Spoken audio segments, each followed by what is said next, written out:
Okay, pardon my back to everybody. This afternoon's meeting is actually a formal public meeting of the Gaming Commission, since the commissioners might be involved in discussions about issues with the panelists. So I am pleased to call to order the 80th, I think, meeting of the Massachusetts Gaming Commission on October, 16th, at the Heinz Auditorium. And with that, I pass the ball back to Director DURENBURGER. Thank you, Mr. Chair. Excuse me one sec. Our monitor isn't on. Guys in the back. He's coming.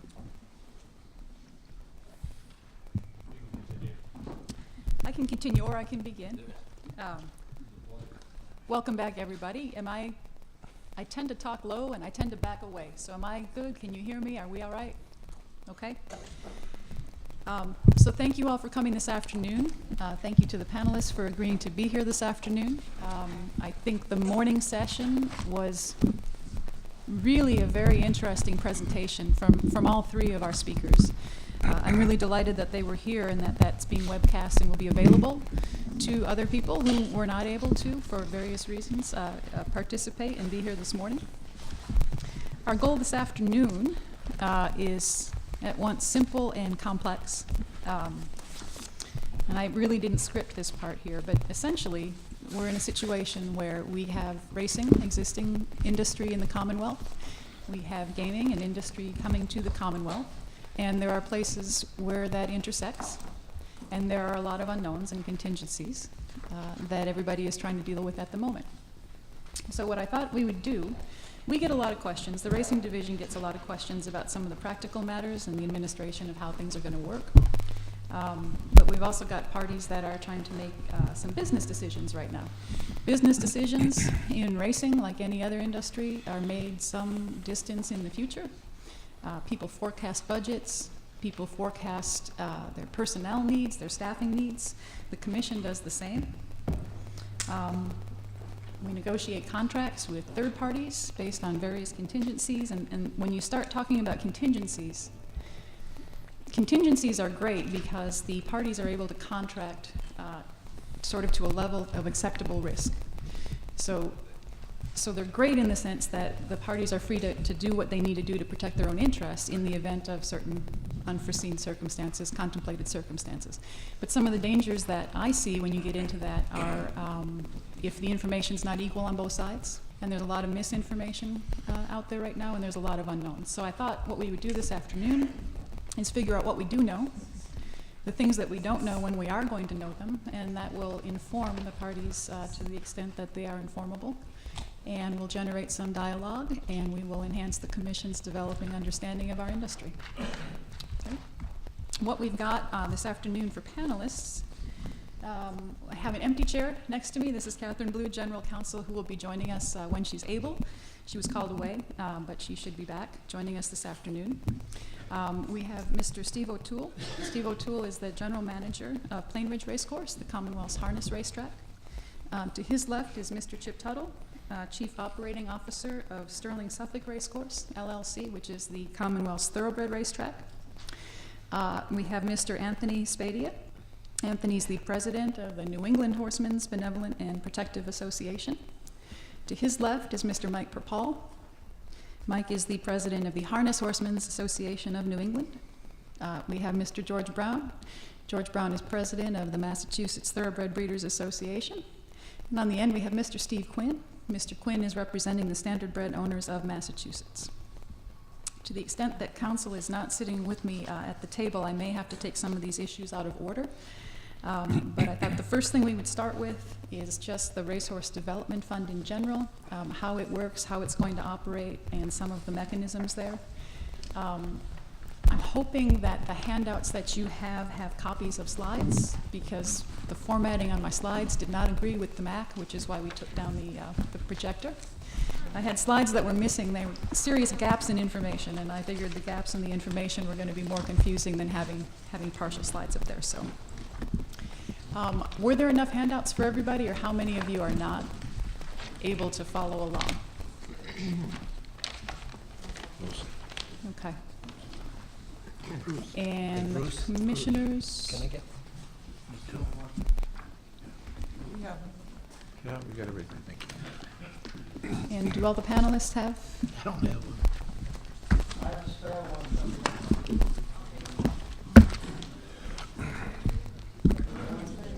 Okay. It was attached. We need more? It's not there. It's coming.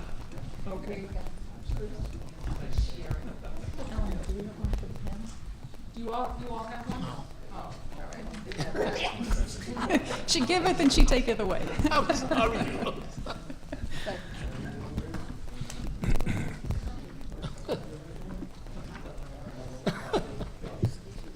All right. So the Racehorse Development Fund. The Development Fund is a little bit different than the Development Fund that we see in other states.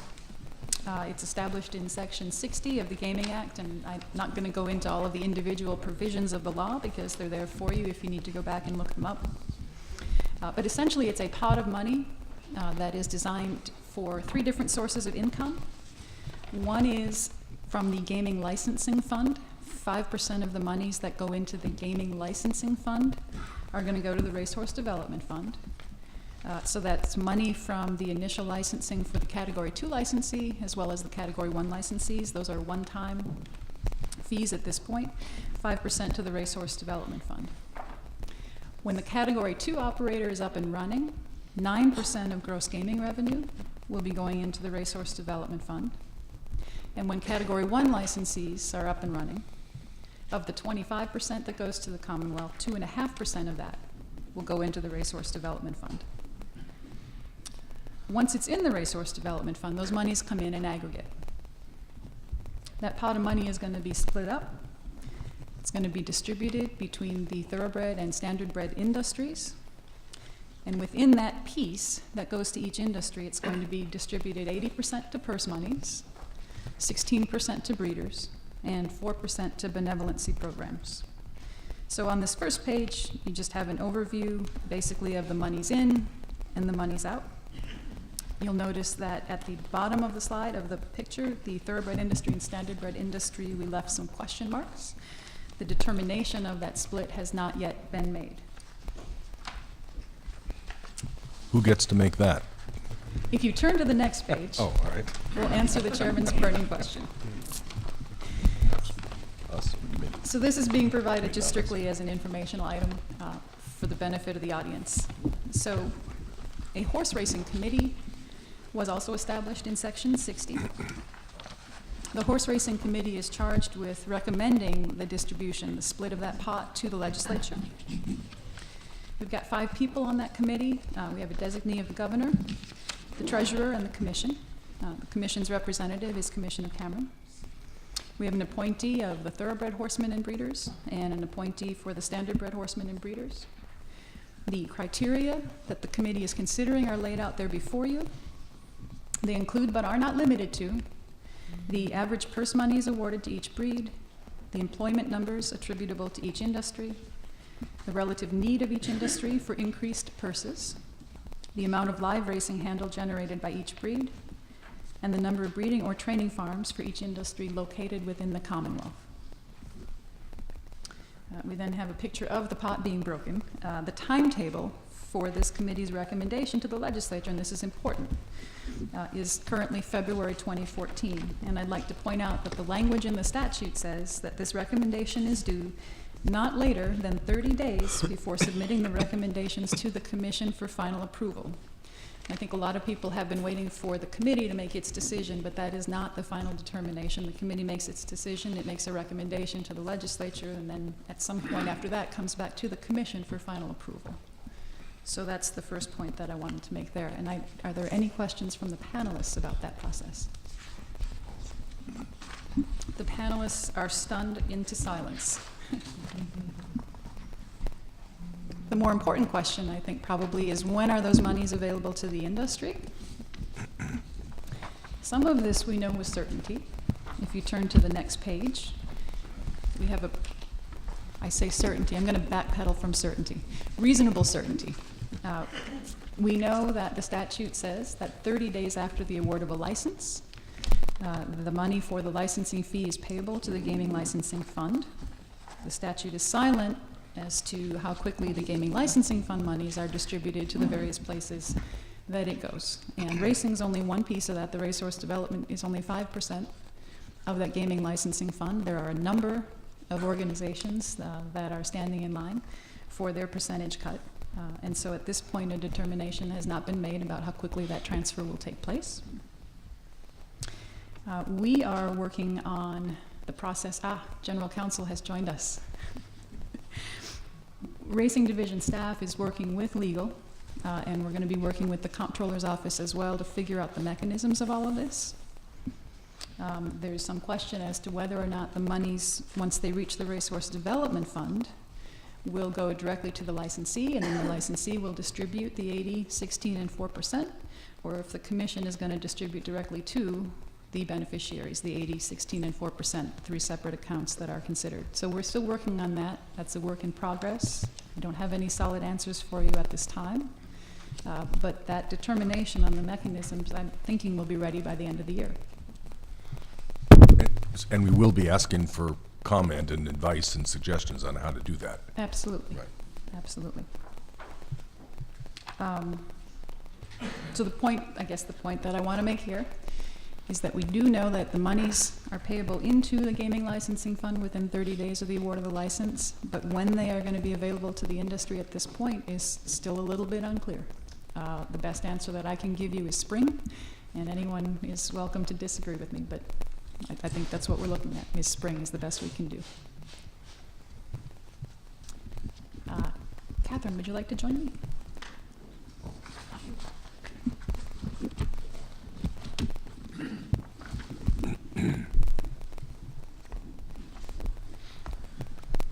One of the policy questions that the Racing Division will be bringing to the Commission, and I pose it here so that we can get input from our stakeholders.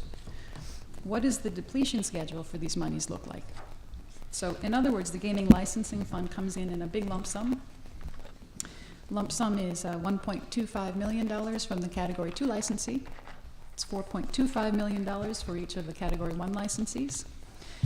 And the question is, does that come in a lump sum and then go out in a distribution schedule that parallels the operations monies?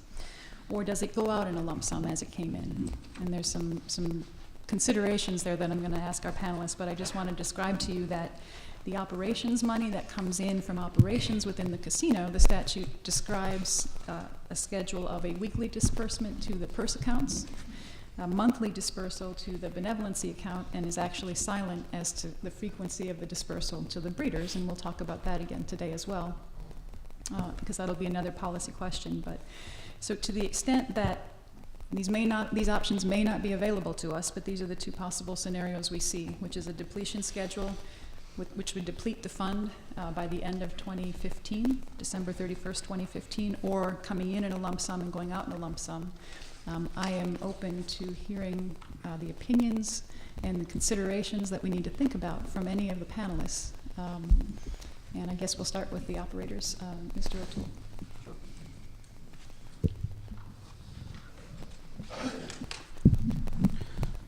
Well, thanks for having me. I really enjoy this view from here that you guys always get to see of the rest of us. But, that's an interesting question because every year it's very difficult to forecast what the handle is going to be for an entire season and then project your purses paid to the end of the year. Now at Plainridge we start in April and we end sometime around Thanksgiving. So what my racing secretary and I do is we forecast what our handle looks like for that year based on previous years, and then we figure out how many days we're going to go, how many races we're going to go, what the average race we want to assign purses to for those for the races, and of course and that when I say an average purse, our purses range anywhere from $2,000 to $5,000 or $6,000. So we figure out what our average purse is going to be off of our projections, and then so The reason I say this is a interesting question is because if it comes in, as long as we know what the figures are that are going to be added to the purse monies, we can project those, and my race secretary can then put on his condition sheets the purses for those particular races consistent with a year's projection. So I don't think it really matters if it's lump sum or not, as long as we know what the end number is going to be. And I don't see either way being problematic, other than if it doesn't come through the purse account that's set up by the track. If it comes to a different, I wasn't sure if you meant that you were going to have a different account for that. But I think that'll be a question that we're going to address in a short while. so other than that, I think either way would work as long as we know at the beginning of the year. And of course, you outlined it well, so we know what the numbers are for at least for the license fees. Mr. Tuttle? Thank you, Dr. Durenberger and members of the commission. I want to give a qualified answer here in that I think one of our considerations in this will be our customary purse agreement with the HBPA and what that schedule is and how we factor this into that schedule. And considering that the license fee funds expire at the end of 2015, and given the fact that there could be the Category 2 proceeds coming in, and I think we'd want to have the flexibility to build a purse program that accounts for both those things. So we'd want you to have the flexibility to distribute that money in a way that makes the most sense. And from the Horsemen's perspective? Well, first of all, I want to thank the all the legislators for allowing us, and Dr. Dr. D is fine. I can't even think your last name. But this is so unusual for us to be able to be part of a process. For most of the people in this room that have been horsemen as long as I have, that's 50 years. We've never had the ability to be part of anything like this before. So I really mean this for all the horsemen. Just being here and allowing us to take part and say what we all believe is such a new experience. I forgot your name. And I'm that sincere. I'm that sincere about being here today. What is very hard for the horsemen and very unusual, every year is a very difficult time for all New England horsemen, harness and thoroughbred, because we don't race for enough money for our people to make a living. So every year is a terrible, terrible process. But more than any other year, this year is so terrible because none of us know what's going to happen. In other words, when the meets close for both of us this year, our horsemen, for the most part, at least the thoroughbred horsemen, most of them don't have another place to go race. There's not a circuit that fits with our horsemen. For those of you who don't understand that, is that many times horsemen have the ability to race in a circuit, where when one meet closes, they go to another meet. A lot of our horsemen don't have that luxury. First of all, you have to have two homes most of the time. You're moving children from in and out of schools, and it's a very difficult process, especially when you don't race for a lot of money. Well, just burden that now with the problem of not knowing if you're even going to be able to race next year. So, Anthony, we're going to actually dive into that with, I think, quite a bit of depth in just a few minutes. Okay. And you will absolutely have the opportunity to finish your thought. And we're going to hear the same thoughts, I think, from the gentleman to your left. All right, then. We'll talk about that in a few minutes. However, in terms of the disbursement, whether or not the monies from the gaming licensing fund would be dispersed in a lump sum as they come into the fund, or whether it should be on a weekly schedule or monthly schedule, would that affect the horsemen in any way, shape, or form? I wouldn't. No, Go ahead, go ahead.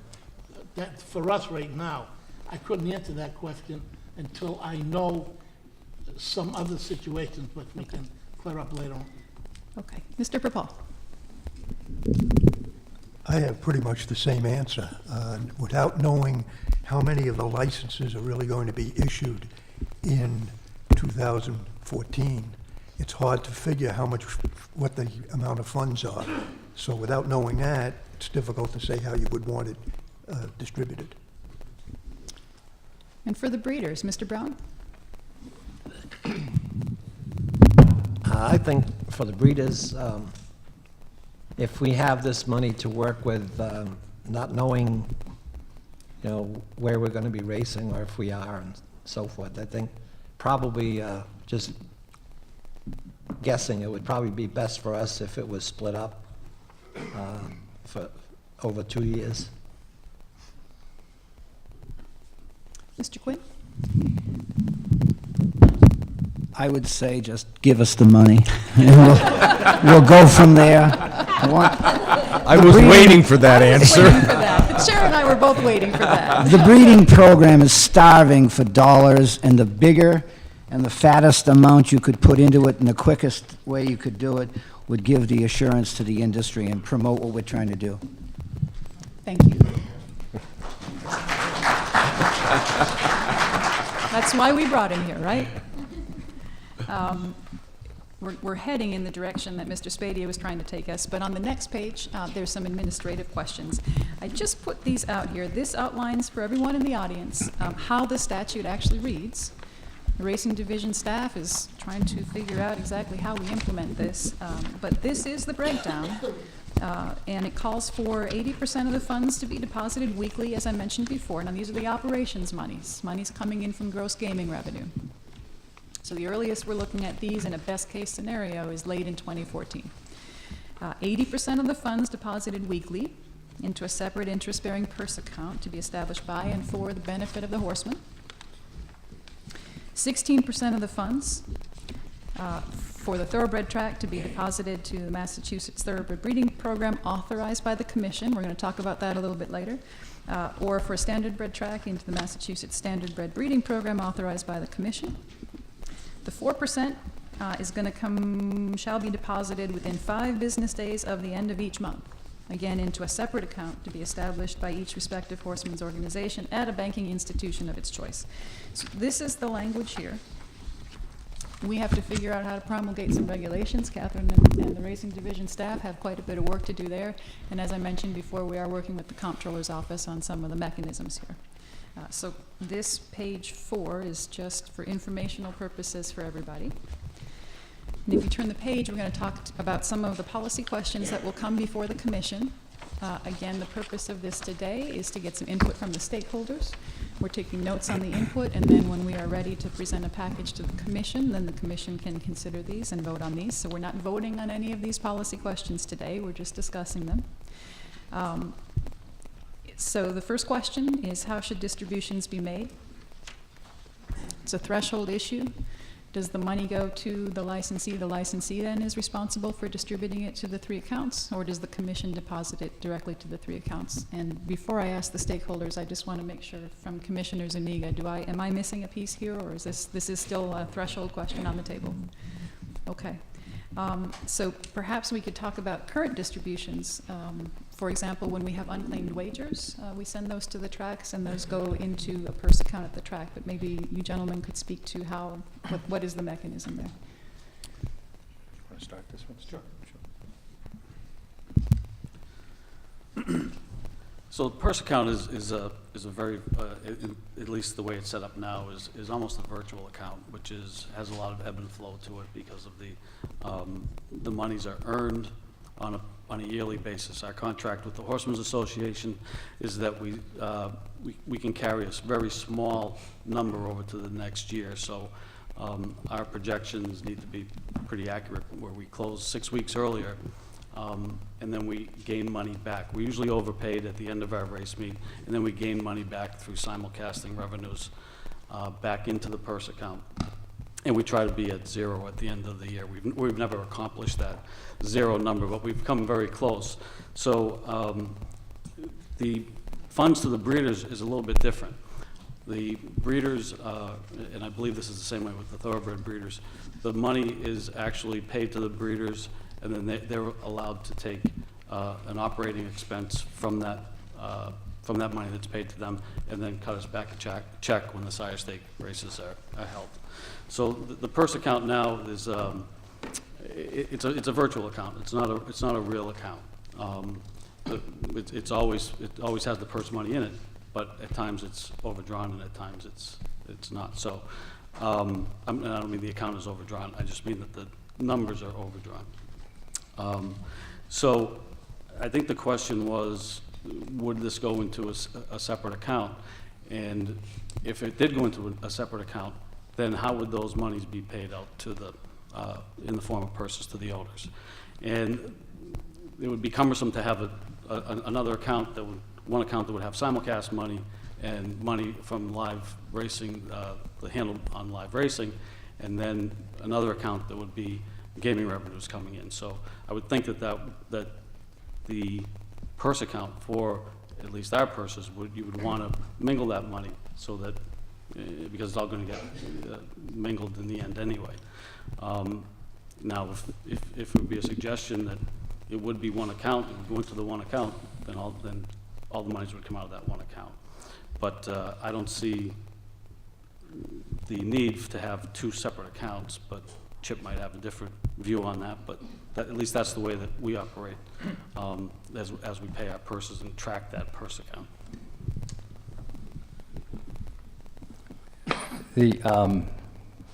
I won't go through the same explanation on how purses are generated and reserved.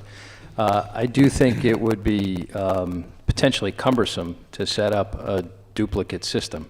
I mean, we are set up to administer the purse account, pay the purses, based on the formulas that we agree to with the Horsemen on an annual basis as part of our purse contract. So as long as the monies are reserved in a dedicated purse account, I think that's probably the easiest way to go. I'm envisioning a system where if you did it in another way, you would have to maintain two separate accounts and then track, set up a system to track all the racing results and everything else, which clearly could be done, but seems like potentially a waste of effort if the system already exists and the accounting measures are in place to ensure that the dedicated funds are in the purse account.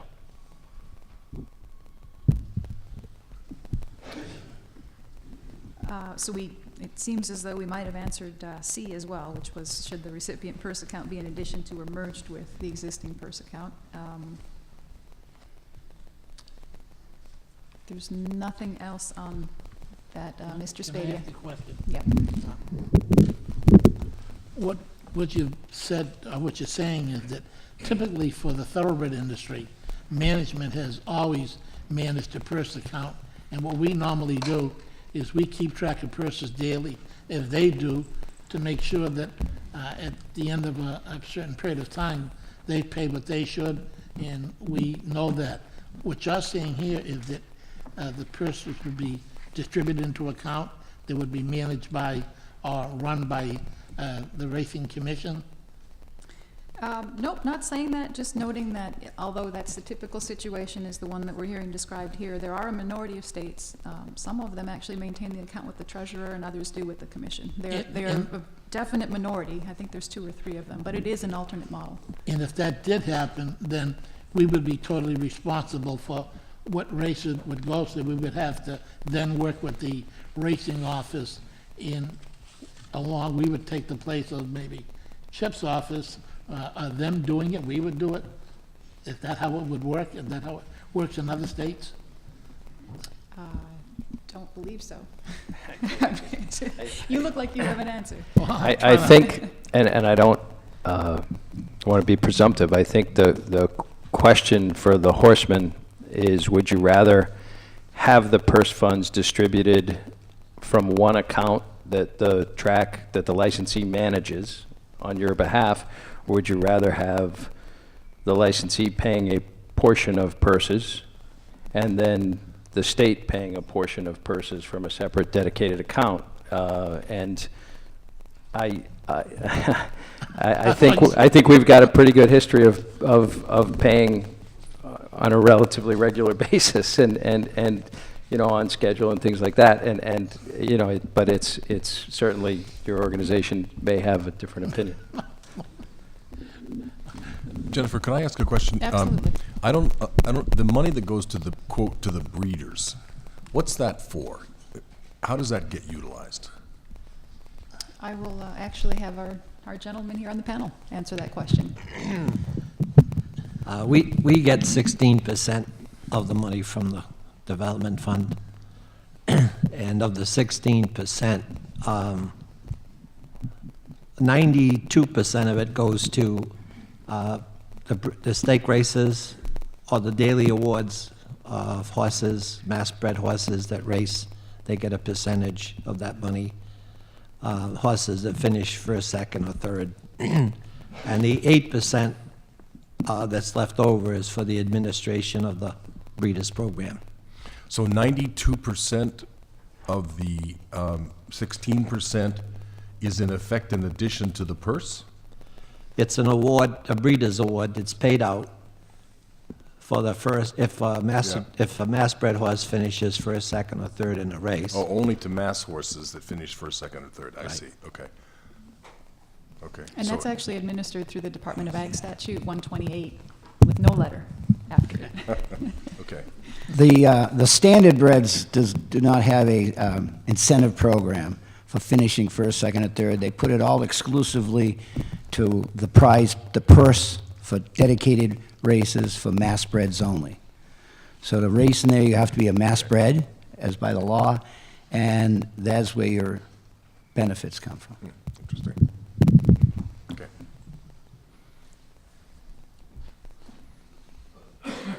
All right, hearing no other comment, any other, Mr. Patton is the director of the New England HBPA.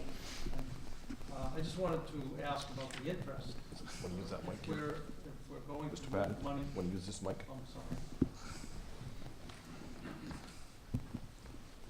I would just like to ask about the interest distribution, because I believe the interest was to be retained for the benefit of the horsemen.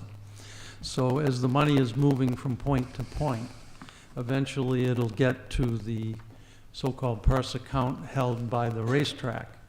So we would like to maximize the amount of interest, of course, to retain for purses. So how would that be done if funds are commingled? If funds are commingled, okay. I will have to look at that. I thought you were getting to one of my future questions, but we'll look at that. We'll take a look. I could be wrong, but I think I read, and I just confirmed with Chip, that I think that under the legislation, I think that now the purse account won't be a virtual account, as I explained the way that we've been doing it. I think now under the, I believe I read it, and Chip thinks he saw it too, that we will actually have a purse account that gains interest, and that the racing monies will actually be deposited into those into that account on a real-time basis. And so I assumed all along that the gaming funds and the racing funds would be commingled in that account. So I think, you know, when I read it, I mentally took note of it, that we would have to change business practices, that would not be a virtual account anymore, that we would set up an account that always had either a daily deposit or a weekly deposit. So under that scenario, if the accounts were merged, then the 128A and C purse monies earned would now suddenly start to benefit from interest. Would that be cumulative from year to year? And if there was excess, depending on, you know, how you used it, I mean, I would assume it goes on your average daily balance and gets, I'm not sure, maybe I'm not understanding your question. not, I get, If the interest is credited back to the account, then yeah, it would be there. that money, the money we're speaking about now, you're assuming is going to be used from licensing fees, number one, to start out with. Am I correct? Is that what we're primarily assuming right now?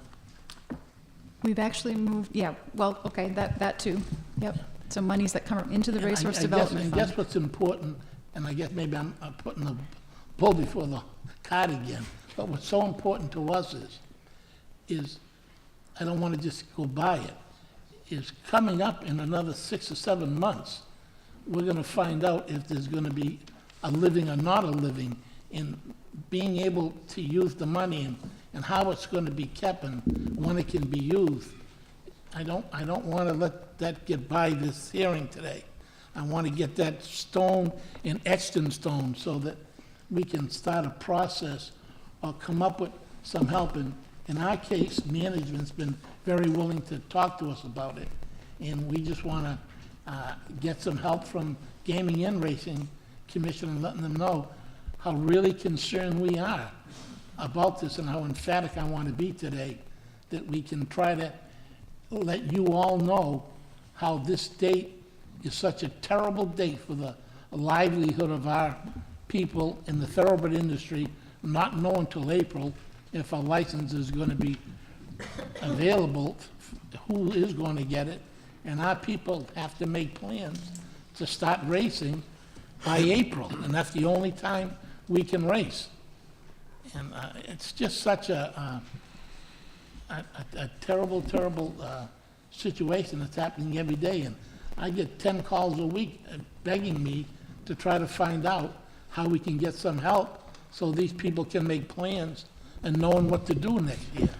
This is a different issue from what you're asking about, but I just do want to tell you, we're very much aware of the fact that because of the coincidence, the way these the licensing schedule coupled with the reality of the world for the two present racing license holders, where it puts the track owners and it puts the commission in the position of not knowing how to organize for next year, your people in particular. And this has been raised by Jennifer, we have talked to the tracks about it, and for what it's worth, A, we're sensitive to it, for what that's worth, but B, we're trying to see whether there's anything we can do to come up with some strategy that would get some kind of clarity so you all could plan your lives.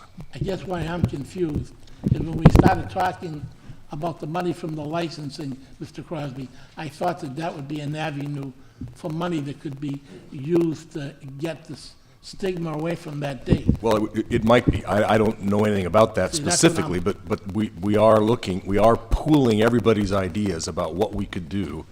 Is there anything we can do that can give enough certainty that the tracks can make a decision so everybody else can go about their lives? And maybe that is possible use of the monies, I don't know, but that is what we're looking for. And we'll try to convene on this and try to come to some kind of resolution on this as quickly as possible.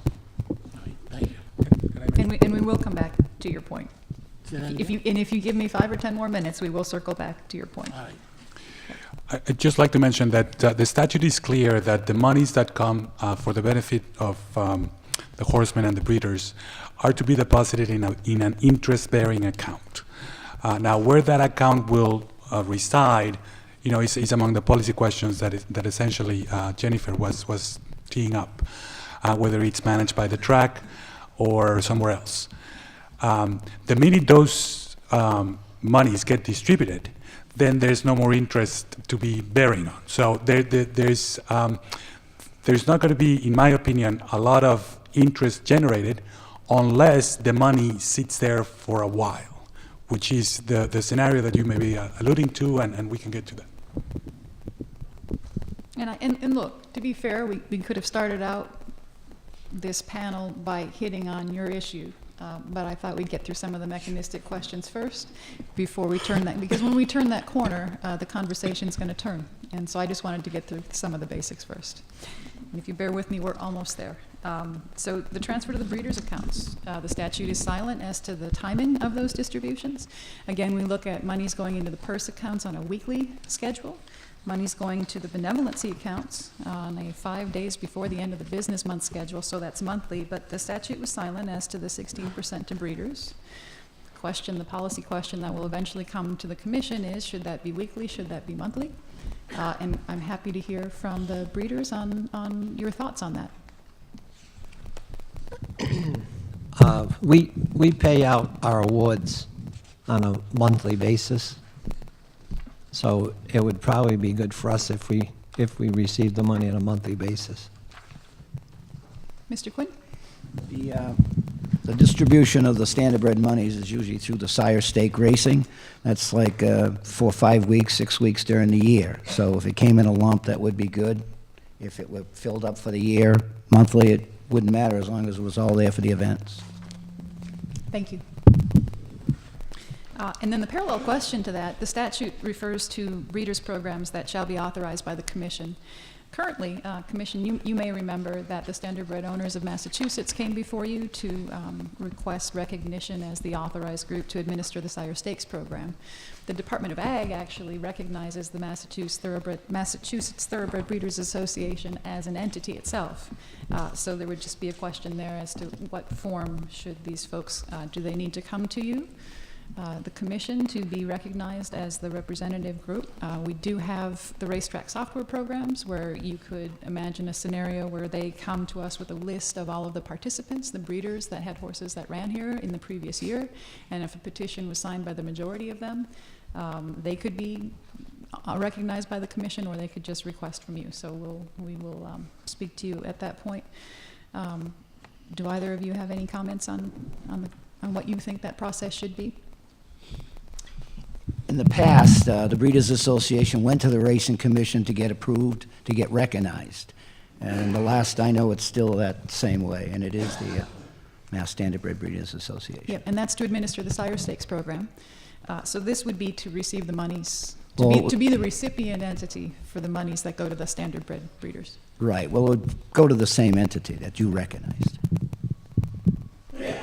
George, any thoughts? I think we've already filed with the Department of Agriculture that we represent the Massachusetts breeders, and so I would think that the money would be sent to the breeders. Okay, moving on. Now we're going to get into some more of the interesting questions. Should the Racehorse Development Fund itself be established within the Commission as an interest-bearing account? Now, the main question here that would guide that policy decision, of course, is what's going to be the average daily balance on that account? Do we anticipate that it would be depleted, monies going out as quickly as they came in, or would there be periods of time where there was a substantial balance there? We note the following. There may be some time when monies received from the gaming licensing fund are sitting there. Could be a matter of weeks. Hopefully it's not a matter of months, but the balance during that time, at least initially, is going to be $1.25 million. I've never had that amount in my bank account, but I would like to earn interest on that. Monies flowing into the gaming revenue fund will be coming in on a daily basis. Again, the statute's silent as to the transfers from the revenue fund to the Racehorse Development Fund. From cash flow perspective, we're going to need to do that probably at least weekly for the 80% of the monies that go to the purse account, but that does leave a balance of 20% that we're hearing is going to be possibly transferred out monthly. The order of magnitude here from low case to high case is somewhere of monies in between 1.5 and 2.5 million. So if 20% of those are sitting in there for a month, it may be worth setting this up as an interest-bearing account. And then, of course, as the conversation starts to turn, we could have a period of time here where there is no existing 128A licensee for one or both classes. And we have a couple of things to talk about there. One is the money sitting and earning interest? And two, what happens to that money? But those are the considerations as far as whether or not it should be an interest-bearing account. And I would imagine that most people are in agreement that it should be, but we have to look at the mechanism behind that. So we'll move right on to G then, which is what happens to monies in the Racehorse Development Fund in the event of a dark year, or years, plural, for one or both classes of licensee. The statute doesn't give us any guidance on this. Some of the things that we're looking at is whether it should or can be escrowed. If so, for how long? To the extent that the monies in the Racehorse Development Fund continue to grow and add up, that provides incentive for a new operator to consider doing business in the Commonwealth. On the other hand, if you are the remaining class of licensee and the other guy isn't running, wouldn't you like to get your hands on that money to improve your own product? And then we see what happens in other states. We pass gaming legislation. There's a percentage that goes to the development fund, and at some point the legislature says we want it back. So these are some things we're looking at. And what I would posit, and what I would ask the commission to deliberate on right now, is should the Racehorse Committee consider this as an additional recommendation to the legislature? And if so, I can put it on as an agenda item for the October 31st public meeting or for the next scheduled meeting for the Racehorse Committee. But my recommendation to you, as the Director of Racing, is that we should seriously look at protecting this money for our industry. Is that an answer to the question about whether you should make a recommendation to the legislature? This would be a separate, so the Racehorse Committee is charged with recommending the split, the proportional division of the Racehorse Development No, but Fund. you said, the question was, should the Racehorse Committee consider this as an additional recommendation? And you just said, your recommendation to us is that we act to protect the money on behalf of the industry. Does that mean, does that relate to this question? Are you saying that your judgment is making a recommendation with the legislature about this money will protect it for the industry? My recommendation is to protect it, and I think the mechanism to do that is to have this commission vote or show its support, that be a recommendation that the Horse Racing Committee take, and then Commissioner Cameron would go back to that committee and discuss with them. Well, there are some people in this room who probably know more about the relationship with the legislature on this kind of stuff than I do. But I think we'd want to get out front. I'm not quite sure what the best strategy. The issue is what happens if it's building up there for a while, and how does the industry keep it from getting scooped by somebody else? And I'm not quite sure what the answer to that is, but I think probably if we have a plan in place that in advance of that happening to any material extent, and all the stakeholders have bought off on it, and it's kind of cast in stone, and we report it back to our respective legislative bodies and so forth, it would make it harder. You can't insulate it totally against getting scooped, but the more we have it part of a plan, as opposed to just sitting there waiting for a plan, I think the less likely somebody is to come in and get it. So I'm not quite sure how that fits to the orchestration here, but I think we'd want to get that locked into stone, well before there's any kind of material money in that fund. Mr. Chairman, I've thought a lot about this subject in particular, and one of the things that I think would be very helpful is if we could come up with, if the committee could come up with... The committee or the commission? The committee that okay. makes the recommendation comes up with a plan that allows a certain percentage approved by the Horsemen's Association to be used for administrative expenses of operating a racetrack. Because as the law presently reads, we can only use it for purses, which limits our ability to, if we are dark and we want to reinvigorate the business, if we can have a certain portion of this money to use to operate a racetrack, we might be able to accomplish that. And I thought that if it could be amended to allow a certain percentage approved by the Horsemen's Association, it would be a way to maybe reinvigorate racing.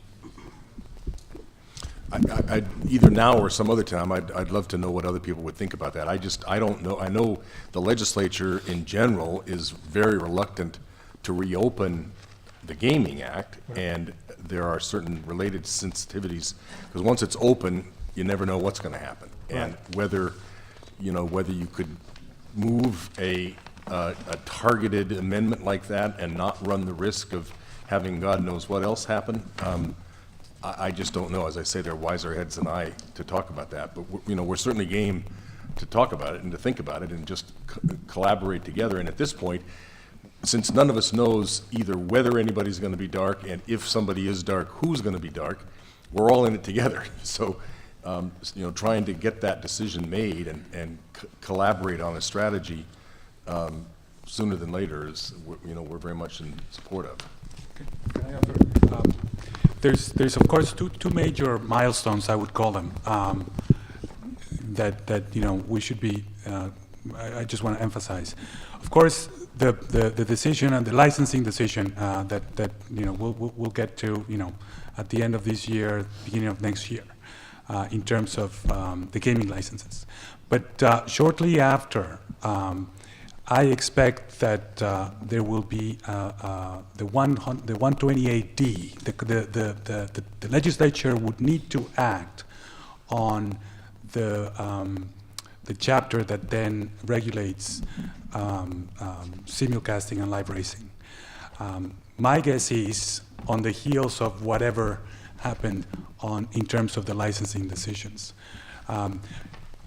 I would hope that at that juncture, that second milestone, that the legislature could look at the landscape at that time and entertain things like what you suggest. That's only a guess.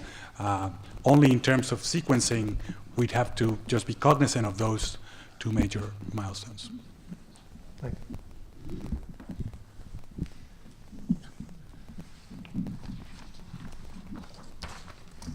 Any other thoughts on the Racehorse Development Fund before we turn to Mr. Spadia? Anything else on the Development Fund? We're trying to figure out the mechanisms, so the mechanism questions the Racing Division staff is working on, and I think we have a number of points to come back to the Commission with on policy questions, so I'd like to move on if we can. And that is to the elephant in the room, which is the timing of the award of the commission licenses, which everyone here has been talking to, alluding to, and everyone in the audience is dying to talk about as well, I'm sure. So here's the deal. I'm just going to lay it all out on the table, right? Everybody in here. Racing, as Mr. Tanner said earlier today, racing is a business. Everyone in this room is a stakeholder in this industry, whether they are breeding racehorses, whether they are training racehorses, whether they own racehorses, whether they're growing food for the racehorses, whether they're acting as a veterinarian or as a farrier, a track operator, a commission employee. Everybody in this room is invested in this industry, and we're all making business decisions. The timing of the award of the gaming licenses is going to have very practical effects. It's already having practical effects. It's going to have some significant effects on the industry next year. So let's talk about it. And one of the ways, I think, to talk about it is to discuss a year in the life of these different stakeholders so that we can understand what the business cycle is. For some of them, for the breeders, they're making breeders' decisions right now to breed horses next year, which will be a foal in 2015, which will be a 3-year-old in 2018. You know, if you're an operator, you're coming up, you're budget forecasting for years down the road. The commission is in the same boat, and so I think we'll just go around the table and we'll talk about a year in the life and what times of year you make what kinds of business decisions, so we can all understand what everybody's going through at the moment. I'm actually going to start with Mr. Quinn and work back this way. So, Mr. Quinn, a year in the life of the standard bred breeder. Yes, thank you. My total career, although I've been a breeder and a racer of standardbred horses, is I worked for the Department of Agriculture and set up our breeding program to be significant years ago. It got shortchanged when Foxborough Raceway shut down and our income levels stopped. I contacted Carol Hepburn yesterday, who's in Amherst, Mass., who ran the largest standardbred thoroughbred breeding farm we had in the state. Each year she was breeding over 100 of standardbreds and thoroughbreds up there in Amherst, Mass. And when I asked her, like, when do you get started here, this is what I obtained from her. That July and August is usually the months that the farms are figuring who are they going to get to stand, predicated on who could be available, how big is your program you're going to be going for, and who wants to move their stallions to Massachusetts. Contracts have to be signed with these owners. Everything has got to be etched in, and they have to have this done by the end of August, so that September 1st they can start sending out flyers to the industry saying, these are the stallions we're standing next year, be located here, and this is the stud fees, this is what the board fees will be, and the rest of the agenda. As soon as the flyers go out, they'll start booking mayors. As in their case, they were booking probably 300 horses a year, because not all of them took. At that time of the year, too, they have to put together a real top-notch vet service. We had a vet out in that area, in Amherst, as a matter of fact, that took care of the breeding at this particular farm. And he also was in the dairy industry. And just as a side note, these businesses overlap. He was actually going to a big Holstein farm out there in Hadley, Mass. That had a cow that came out of Carlisle years ago, and flushing this cow and sending a live embryo to China at $10,000 a crack. So there's other businesses that offshoot, but he wouldn't have had his breeding team put together to do the cattle business if he wasn't doing the horse business. So we need a real top-notch vet outfit. Farriers have to be signed on because all the animals coming into this place are gonna have to have their feet taken care of. The mayor's booking starts in November, but as soon as you knew a stallion was standing, you would call, contact. Bookings are usually to a certain level that they can do. In this case of the standardbreds, artificial insemination is allowed. So the semen can be broken down and you can multiple breed. The thoroughbreds were a live cover, and if they can get 30 or 40 mares, that's probably a lot. Standardbreds, I know some stallions that were inseminating 200 brood mares because of the fact that it could be split out. Now, they come to the farms usually a month before they're gonna foal, if in fact they're already pregnant. The farm foals them out, which is another whole line of work because these animals have gotta be watched. They're in stalls where they're under camera surveillance 24 hours a day. The mare foals. A normal breed back is on a foaled heat, which is anywhere from 9 to 10 days. They try to get the mare back bred, or if it doesn't conceive, they go on. But I was just catching this morning here, they can tell if a mare is bred within 2 weeks of being inseminated, which is incredible. I can remember years ago sending a mare, and you waited 30 days after if you weren't sure. She didn't show that she wasn't. So those things have all got to come in. It's very, very labor intense, horse breeding and horse operations. The mares, like I say, are bred back within the 9 to 10 days. Anywhere from the 15th of February to the July 15th is the breeding season. The mare has to foal the next year. All our birthdays in the standardbred business are January 1. So if you have a horse that was born the 25th of December, January 1, it's going to be 1 year old, which doesn't do anybody any good. So 15th, it takes 11 months gestation, you've got to wait. So they usually start about the 15th of February, they start breeding. Hopefully they're all bred after January 1st, so they're not a year old till the next year. So those things are all taken into account and going from there. This operation, and it was a good operation, it was probably over 100 acres. And I'll tell you, since the program stopped funding to the fashion it was, the land has already been since sold and gone. It's taken up by riding horses, which is a separate entity in the state, but 20% of the mares that were foaled on this farm stayed there. So they were raised up through their weanling year, through their yearling year. They were handled so that they could go to the auctions when they became yearlings, of their yearling year, I should say, in the fall, because that's when the sales come up. The animals had to be worked with, they were shod. Worming was a big thing with them out there, and they were prepped for these sales. If you go back to like farming and how the Department of Agriculture get big into it, farming has a cash crop. You go out mow a field, sell the hay, that's your cash crop. In the horse business, the cash crop is that yearling. And I just heard from one of the speakers here earlier that when yearlings can bring $5,000, $10,000, it's a lot of money. But if you've got to sell without a good sire stakes program, you're going to sell these yearlings for $1,000, $1,500, and be lucky to get it. Or you try to race them all yourselves. So the program big enough, it'll make that price of that yearling go up. I had a friend this year, went to New York to buy a New York bred. He says, I missed it. He says, I bid up to $50,000, and he couldn't buy this offspring because it was, let's say, a good one, but New York has a tremendous program, and that's what you're going on to.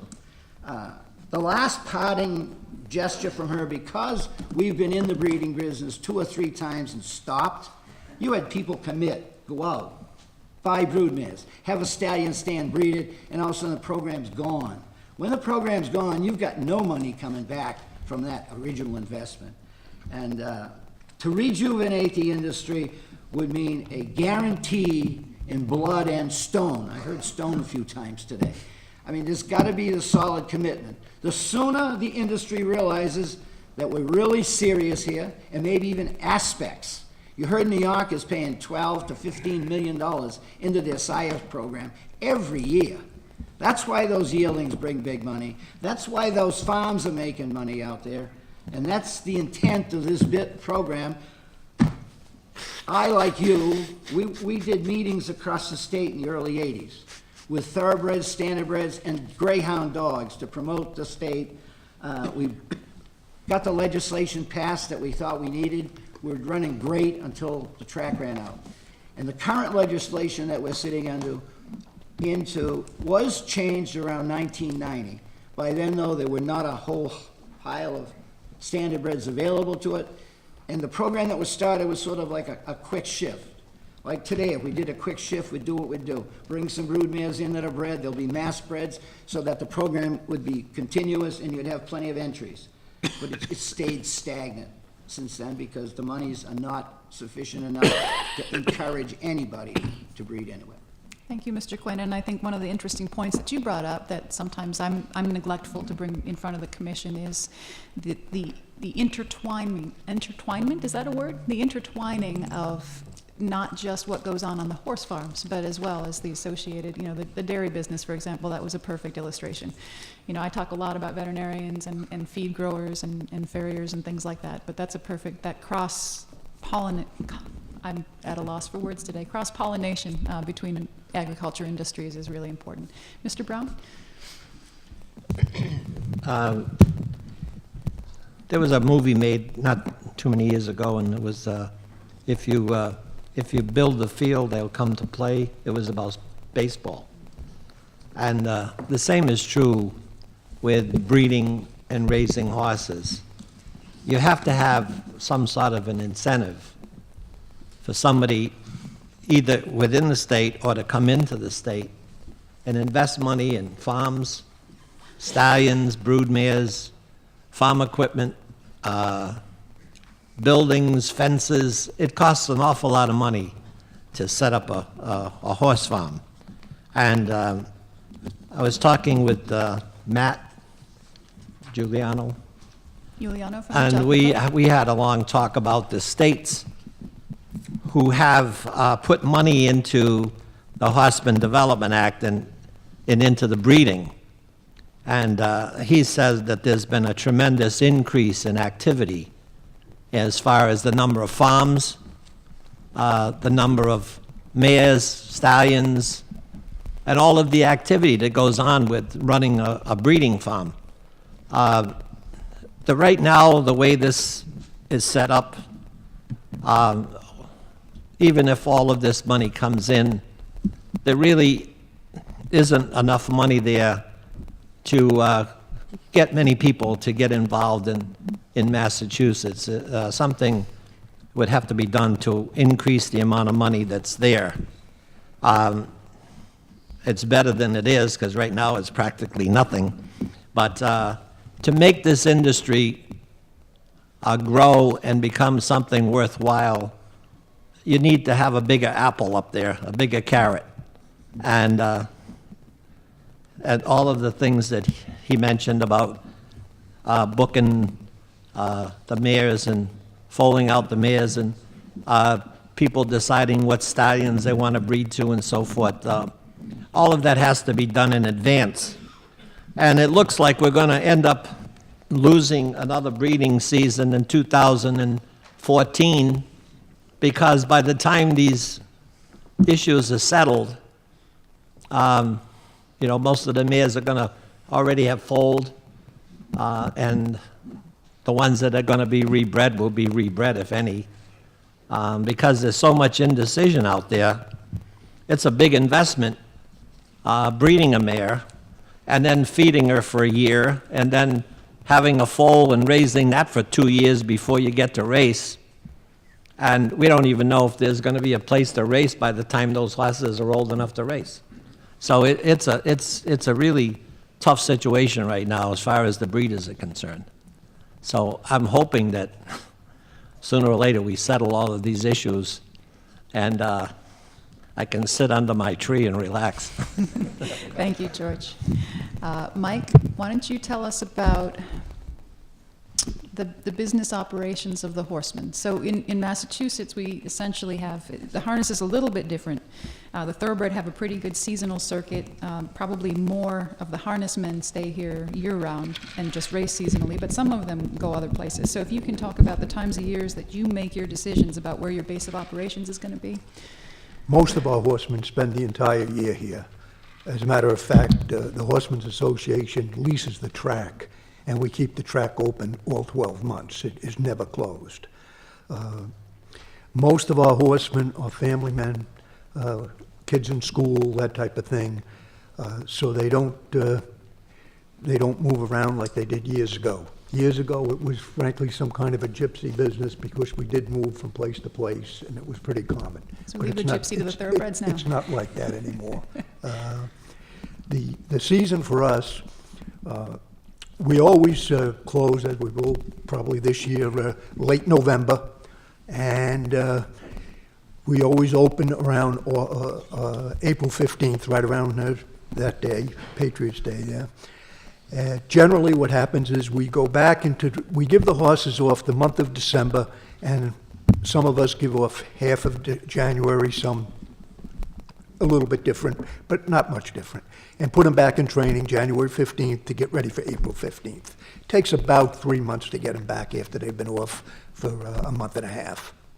And that's really the way the way we work it, and that's why we keep the track open all year so that they can do that training, and there's ample stall space, et cetera. When you're advising clients, and you may not be yourself in this position, but some of your members may be, when you're advising clients on horses to purchase at the sale, for example, what goes into making the decision that you want to buy a Maine registered horse instead of a mass bred, for example? Well, I just bought a Maine bred for the first time. I've been a breeder for years, and I did lose my broodmares this year, and normally I would go to Harrisburg and replace them, but I'm not going to do that because I don't know. See, Harrisburg is in November, so I would have to buy the mares now before we know whether or not how the licenses are going to be issued. So I can't go buy the brood mares, all right? So I'm going to have to pass a year. So I did buy a Maine bred because I enjoy having the young horses. To me, that's the exciting part of the business because you don't know what they're going to be. They may be nothing, and they may be great. And that, I find that very exciting. You know, I enjoy racing my older horses, but you know what they're going to do most of the time. You know what they're capable of, and it's fun. I mean, I won a race yesterday, and I still get excited. I've been doing it for 40-odd years, and I still get excited and run down and get my picture taken.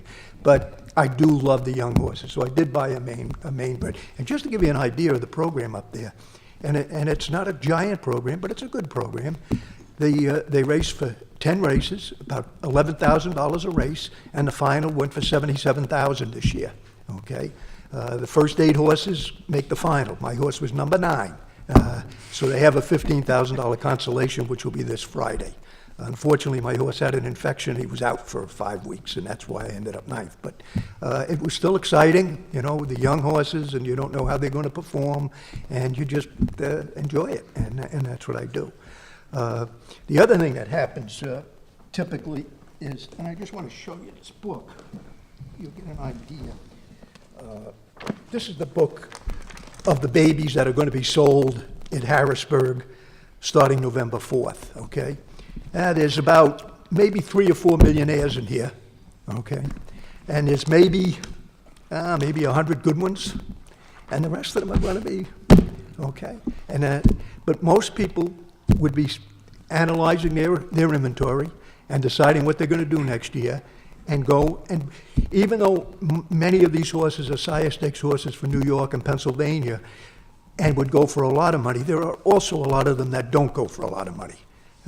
You know, horses that you can buy for $7,500 that are very useful animals, because most of these horses are pretty well bred. But, you know, the mares, for whatever reason, some mares don't throw great horses. They throw decent horses, and there's a useful place for them. So, but you can't go this year because we don't know. We don't know. I mean, last year I spent $10,000. I mean, and had fun. So it is very difficult right now. It's very difficult to restock our inventory. Thank you. Anthony, thank you for your patience.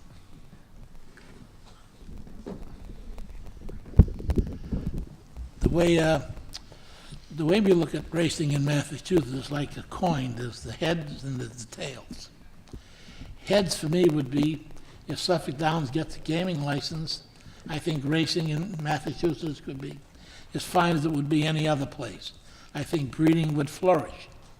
I think our horsemen would become alive again and start spending as much money as they spend anywhere if we had the opportunity to earn money.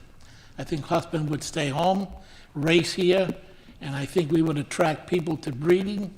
We would attract dairy farmers to start taking those dairy farms and start growing hay, start growing grain. I think we would take the vacant farms and maybe see some more horse farms.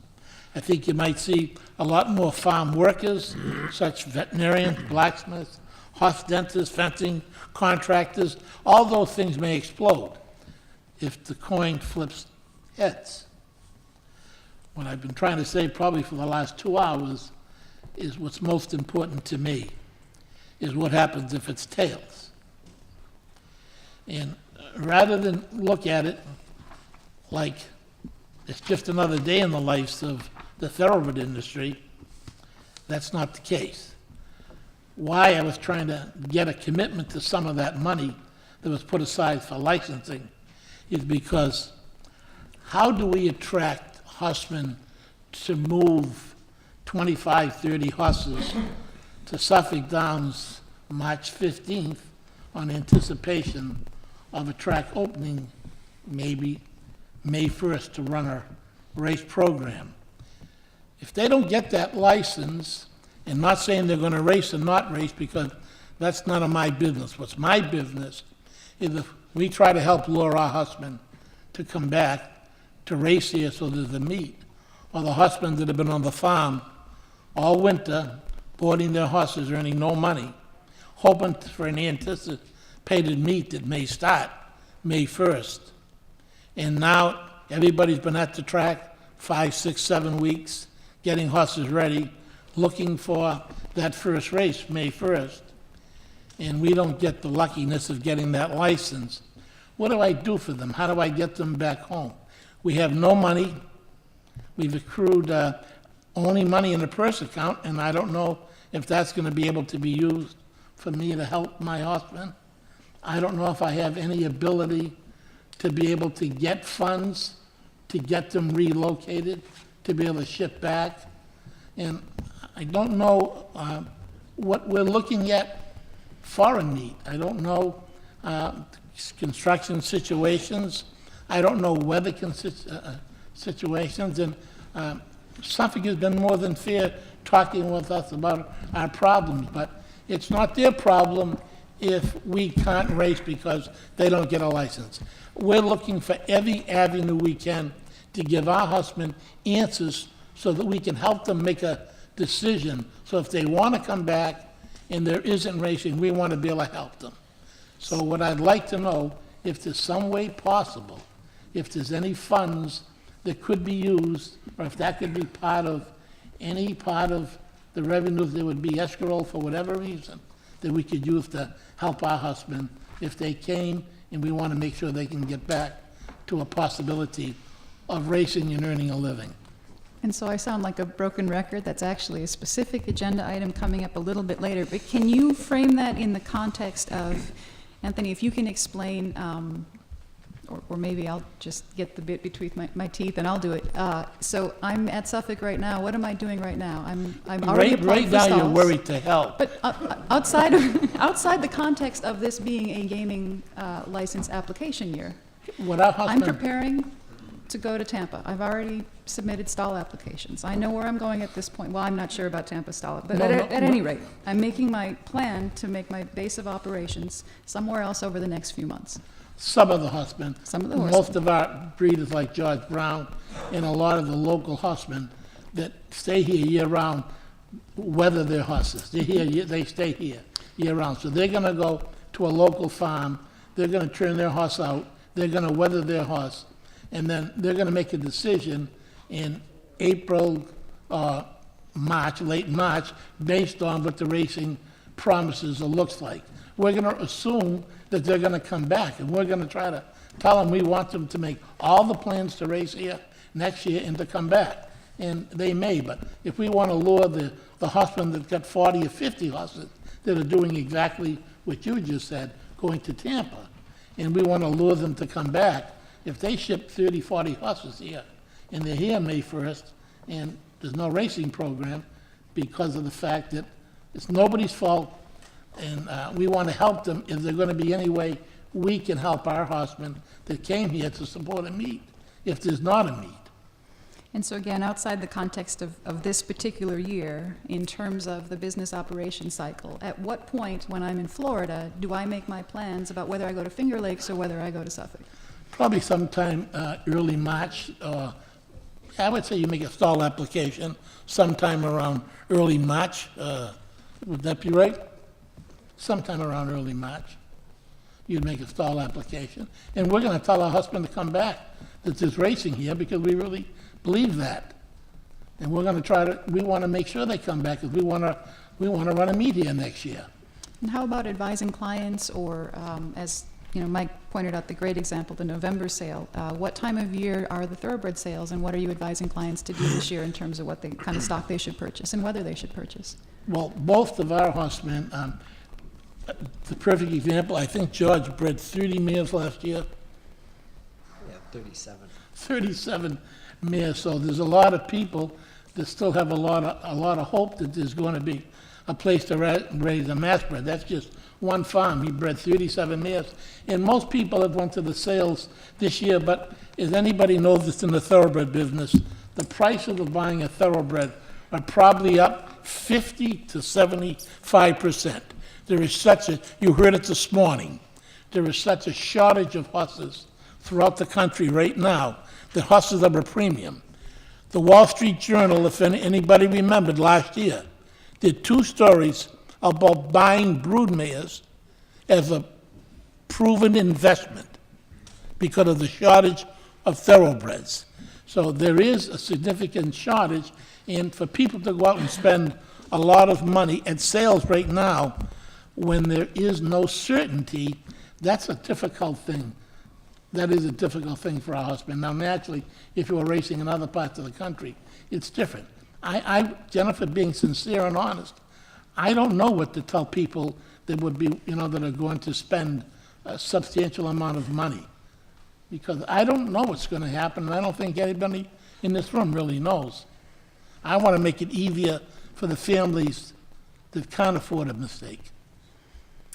And then before we get to the operators, I'm going to step in because I don't want to end with the commission on this. So the kinds of things that we're looking at for next year, the majority of my staff, I have 35 staff between in-house and in the field. The majority of those, 32 of them are seasonal. 31 of those are seasonal. And we would be posting for those jobs in January or February. And in the face of uncertainty, I've been on the other side of it. And I know that if I'm an employee that's doing seasonal meets, I have options. Where do I want to work this summer? And I start thinking about that in January or February. What meet do I want to work? And you typically apply for those jobs 3 or 4 months before they start. So you're always thinking one meet ahead when you do this gypsy lifestyle. And I'll use the word because I'm not ashamed of it. You're always looking 3 or 4 months ahead as a regulatory official. This goes for the veterinarians, it goes for the stewards, and it goes for some of the racing officials as well, as if you have a program that's worth traveling for.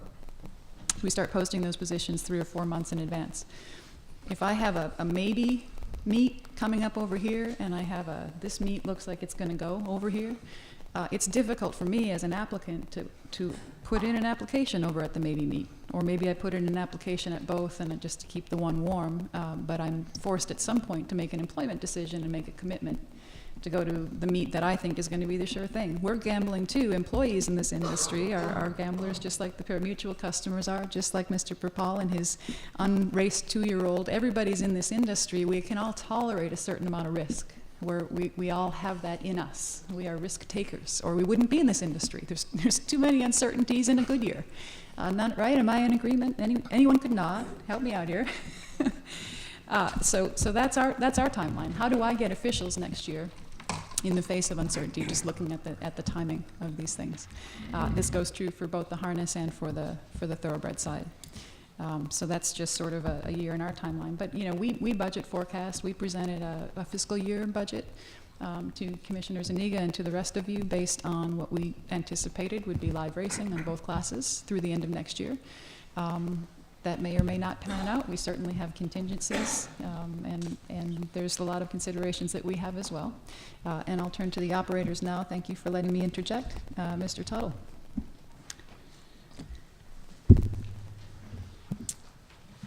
I think the other panelists have done a very fair job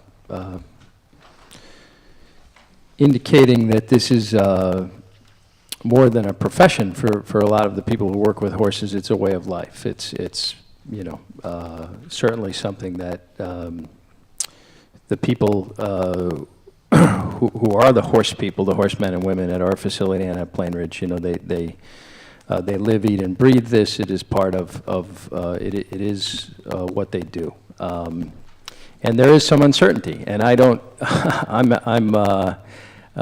in the market for answers, like everyone. We've had some discussions with the horsemen as to how we plan for different contingencies. You know, we are an applicant for a racing license for next year. We plan to race. That is our plan. You know, we don't see much of an alternative beyond that plan, given what's in front of us. But you know, certainly there are lots of junctures and milestones coming up that will determine what happens in the future. And you know, as we get further along in the process, I think it's reasonable for people to have discussions about you know, some levels, what levels of assurance the various stakeholders are entitled to. Any comments on the year in the cycle as to when you are contracting with other third parties, third-party service providers and employees, and making staffing decisions? We are in the midst of some of those decisions and those cycles right now, but all with the anticipation of a 2014 racing season. Mr. O'Toole.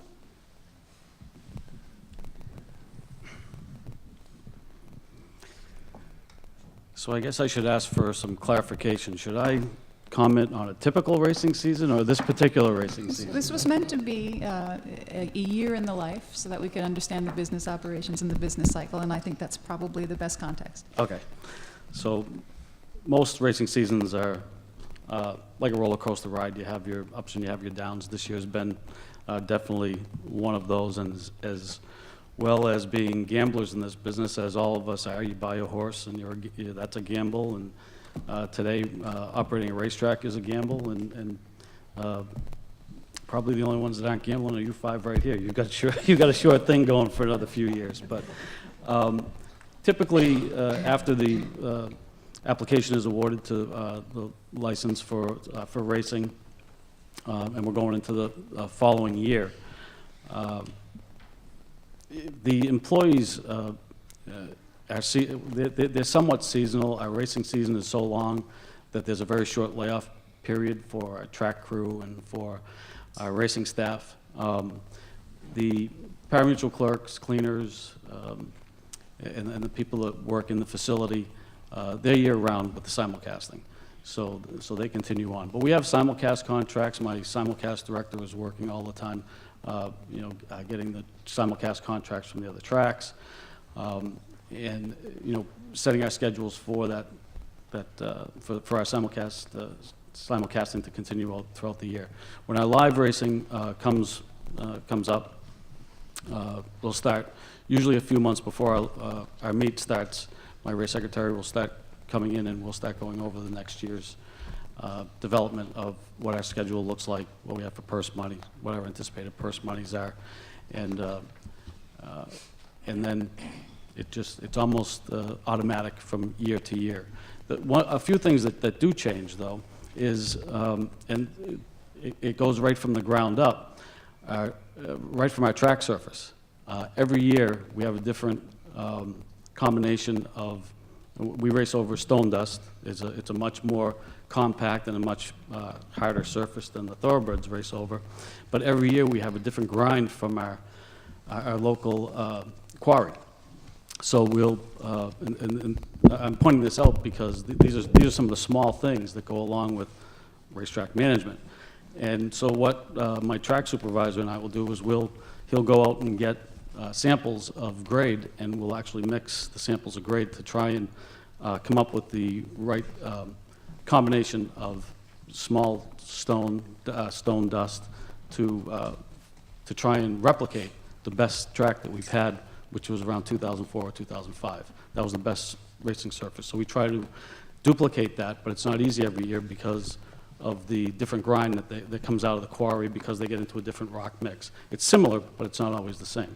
So those are some of the very mundane things that go into racetrack management. Some of them are very, very obvious, and that's hiring judges and hiring people who run the cameras and all that. But there's a lot into it. One of the things that I find very interesting about my job is that when I walk in the door in the morning, I might have, I might need to get a request to Jennifer for a replacement veterinarian, and I might have other things that I need to do. And the first customer that I see when I walk in the door asks me a question, has a problem, and then my day's on a whole different role. I'm thrown off. I'm working late at night, getting her the request very late before a deadline or whatever it is. There's certain things that you do have to do, but my job can really take me in different places. And that guy over there is one of the culprits because he might call me up with some complaints or some issues or something that will throw my day all off. So it's an exciting job to do, but it is a passion.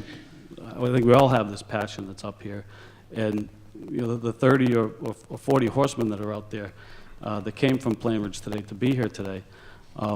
It's not easy for them to take the day. They were probably up at 4 o'clock this morning taking care of their stock. If they take a weekend and go somewhere, they're making calls to their friends to feed the horses, clean the stalls, or whatever. It's a passion for all of us. It's been a roller coaster ride and a gamble for all of us, but whatever the outcome, it's always rewarding. This business is always rewarding. Did I answer your question? You did, thank you. Dr. Durenberger, I fear I was not responsive to your question in terms of our planning and sort of what's happening. I mean, we are winding down this year's meet. It ends November 2nd, and that involves an orderly transition for our horsemen and our seasonal employees. We have about 350 employees at the track at the height of the racing season. And we have about 690 horses in our barn area, and they all go someplace because the barn area closes a couple of weeks after the end of the race meet. Some of those horses no longer race. Some of them are nearing the ends of their careers, and we pride ourselves in finding good and responsible homes for them with our partners in the HBPA and the breeders and other organizations. We had, you heard this morning about, shortage of horses and things like that. In 2008, we had over 1,200 horses in the barn area, and every year that number has declined. Last year, we had about 900 at the high point, and I just mentioned we had 690. So we are planning and working on, recruiting and what we do for next season. And how we go about that. So that's one of the things that we're talking about. We're also talking about contract renewals and other contingencies. Over the last couple of years, we have had multi-year purse agreements with the HBPA, and those multi-year purse agreements, we guaranteed a certain amount of purse money to give certainty to the members of Mr. Spadea's organization, so that they would know, what it was that they were going to be running for if they chose to put their stall applications and come to Suffolk Downs. There's a lot of things like that that, you know, we are taking a look at how we address those in the coming months. We've got a few minutes left before our scheduled break. So for the commissioners, are there specific questions that you have of any of our panelists vis-a-vis their business cycles or anything else that you've heard during this first half of the afternoon session? I have a question for the operators. This is in your annual reports, but I don't have it at the top of my head. But what's your operating net or deficit for a given year? Like this year, you know, just your horse operations, or I'm not quite sure what the right language is, but your business which is associated with having a meet. What is your annual operating deficit or net? Round numbers. Mr. Chairman, you're correct that this is in our racing application annually for, I believe, for our 2014 racing application. It's our 2012 loss. The Suffolk Downs has not been profitable since 2005 or 2006, so that deficit has been substantial, you know, upwards of $10 million a year over the last, and sometimes higher than that. I think every year higher than that for the last 5 or 6 years. And some of that is racing operational losses, and some of that is money we've invested to try to be successful, you know, in our other business endeavor. But they're very much related, and you know, we are, it is a, you know, as an operator, asking our ownership to continue to absorb those losses is difficult. Well, I understand that, and I'm not asking them to, so I'm just curious what the order, if you were only in the... I'm the one who's... You're asking, yeah, right. I want to clarify. Right. Well, we may get to that, but I wasn't there yet. But just as an order of magnitude, if you peeled away all the gaming-related expenses, and you were simply operating your meet, whatever that requires, do you know order of magnitude what that deficit is? I would be afraid that I wouldn't be giving you Okay, an that's accurate fine. estimate right now, but it's substantial. Okay, and I was going to ask you the same thing, Steve. Do you know? We run at least $1 million a year deficit. Just on the operating of Just on the the meet? Yes.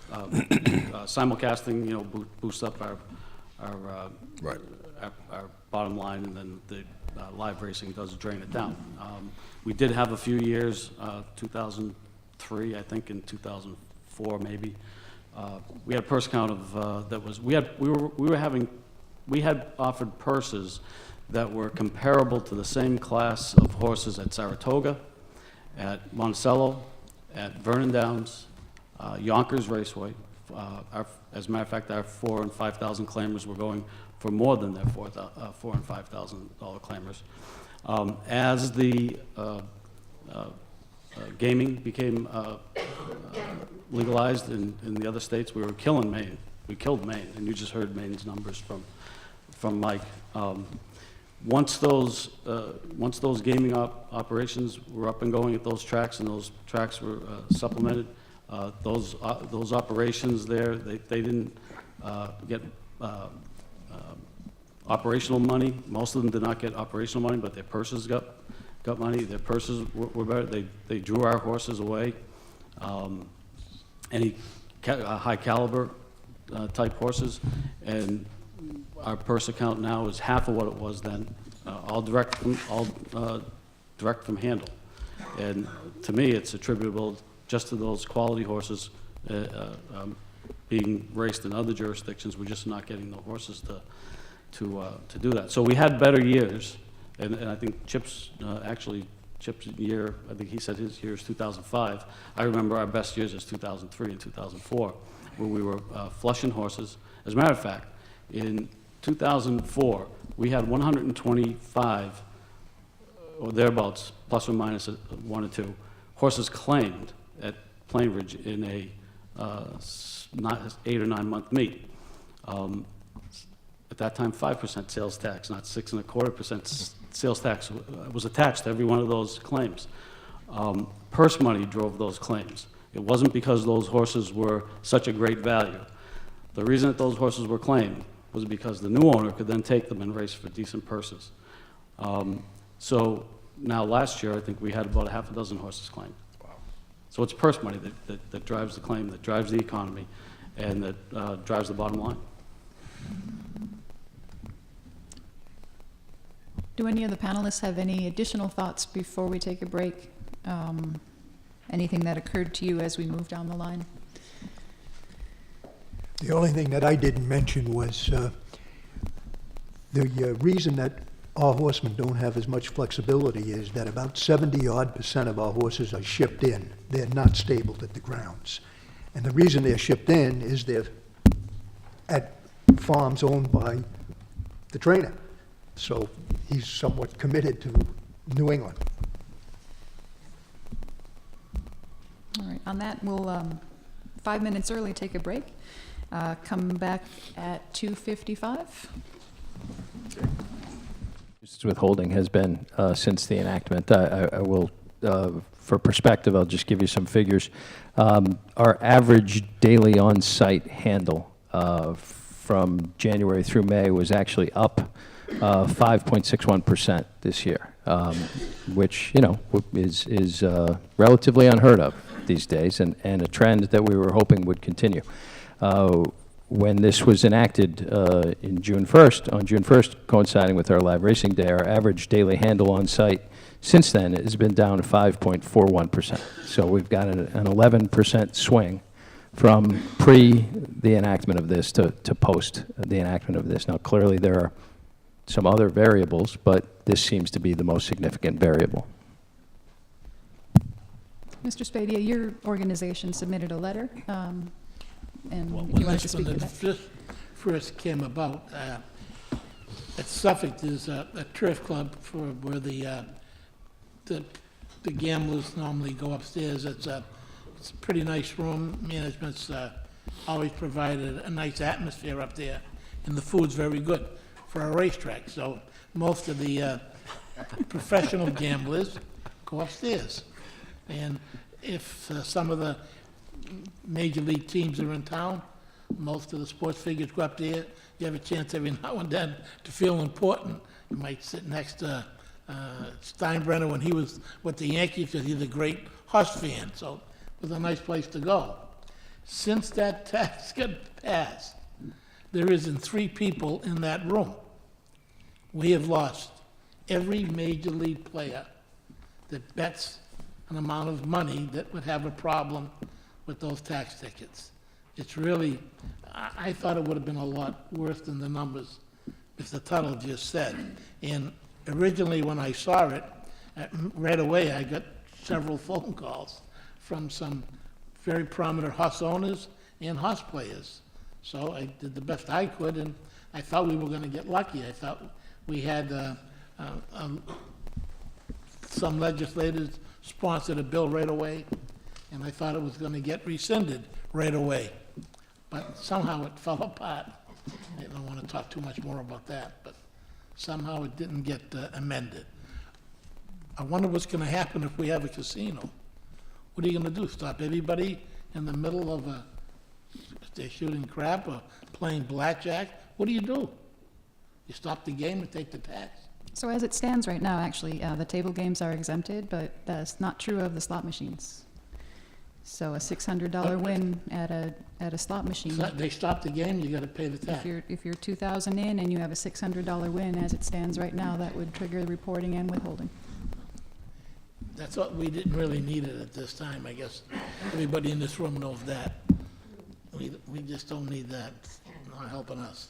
Mr. Brown? I just wanted to point out that tax affected the on-track betting, and the breeders get a percentage of the on-track betting, and the drop in the amount was so large that we had to either cancel 2 of our stake races or reduce the value of the races down so that we could run our program. And that's how much it affected us, as it was quite a bit of money. So that 5% tax is hurting a lot of people.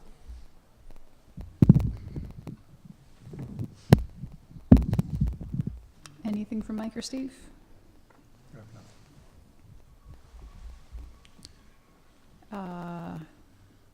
If I may just direct a question to Mr. McErlane in the audience. You're with Penn National Gaming Incorporated. I want to make sure I have the entity correct. And you operate a number of facilities, both harness and thoroughbred, in a number of different jurisdictions. And I would just ask that you use the microphone. Can you comment on, do you operate currently in any other states that have state tax withholding? Because we've looked at, there's a fair number of states that do have reporting and withholding requirements. They use the federal thresholds, the most of them. So we're not in the minority in charging that, but I'm just curious about your experience as a multi-jurisdictional operator. Thank you, Dr. DURENBURGER. Chris McErlane from Penn National Gaming. The only one that I'm aware of is New Jersey, which has a 3% surcharge, but that is only for the $5,000 threshold for the 25% that they actually take out at that time. None of the other states that I'm aware of that we operate in have those, a similar rule to Massachusetts, and quite honestly, I think it's pretty regressive, and while I haven't seen the exact numbers, I would think that there would be a negative impact, not only short term, but this is almost like a, it is a tax, and it has a trickle down and longer term effect as well that you don't necessarily see right at the beginning, but it's cumulative and has a long-term impact on the wagering handle. And were you operating in New Jersey? That statute had been in place in New Jersey. That's that been in tax there for a long before time. Okay, so Yes. you can't speak to any before or after. That's correct. Okay, so we're in the process of assembling these numbers, and actually, George, that's a very interesting thing. Breaking it out at the percentage that did go to the individual funds. I opened that door by talking about how all of the different programs receive a percentage of handle, and therefore are all affected. But it might be useful for us over the next week or so to break that down by the individual funds and see how the contributions going in have been increasing or decreasing before and after. Commissioners. Then what we could do at this point, we have a microphone behind the chair here. If there are burning questions in the audience, I would say raise your hand and I will signal you to come up, but I don't, there must be questions because we had a request for a microphone. So, sir, come on up. Sure, I have a question. Come on up and use the microphone. Thank you. And please identify yourself. My name is Graham Lewis. I'm originally from Wales, Great Britain. My uncle was one of the largest exporters and importers of standardbred racehorses in Wales. His name was John Saunders Jones. We owned Saunders Farm, and the horses were Saunders Pearl, Saunders Perilous, and Saunders Fall. They came through the States. During the 70s and 80s, exporting and importing business of standardbred racehorses was at its peak. We found that to be a drop. There's no more exporting and importing. My question here is basically this. May I ask Steve O'Toole a question? Steve, how long have you been in this business? I'm sorry to ask, but I'm building up to a question. 1973. Okay. 1973. How long has the state of Massachusetts been begging for the slots? I would say in the early 90s, started in the early 90s. So 20 years? During that time, how many horsemen have you seen pass away? Your friends, people that have been waiting for the slots. How many of them are no longer with us? A number. Quite a few, right? Sure, yeah. Heartbreaking years when you see a friend. One of the blacksmiths that I know, Bobby Constantino, he was a very fine man. He's no longer with us. He prayed for the slots on a daily basis. We're still praying for the slots. We need them. We definitely, desperately need them. As you say, an industry is failing. An industry is going downhill. We've been standing around waiting too long. Other states are up and running, going, making money, and doing well. And we've seen the flux of money leaving this state and going to other states. It's a faucet drip that should be stopped. If we love this state as much as we do, as well as the horsemanship that we're in, and yes, it is a livelihood. Graham, excuse me, I'm sorry to interrupt you, but sorry.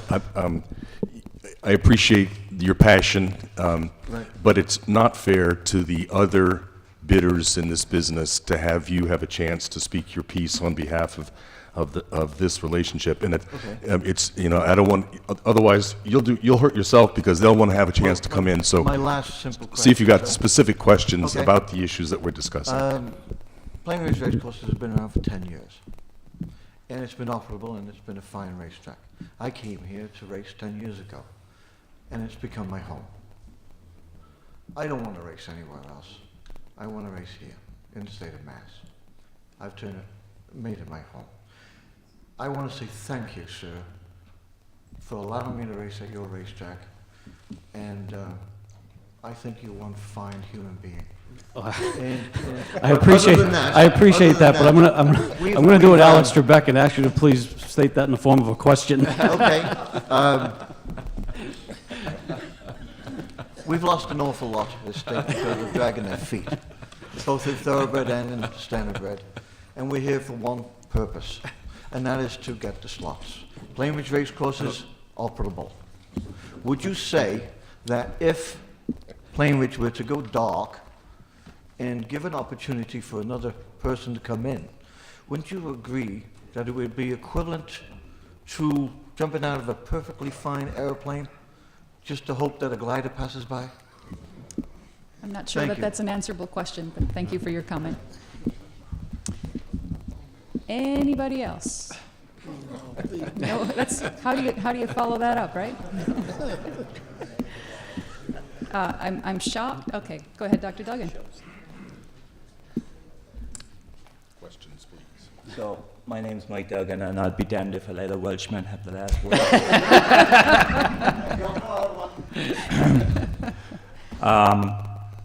I just think, in my own opinion, I grew up in Ireland, it would be a shame to see the farms close. I think that when I was going to vet school, we had 500 farms back in '92. We're now down to 100. I just see it as a tough industry to be in, and I think it's an opportunity for these people to have a new lease of life. I'll leave it at that.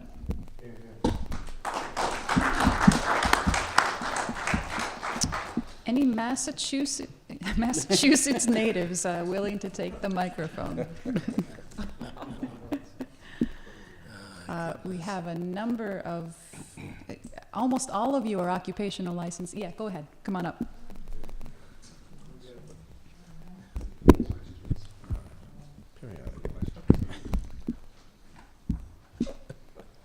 My name is Bill Krikorian. I'm a current owner, trainer, driver racing at Plainridge Racecourse.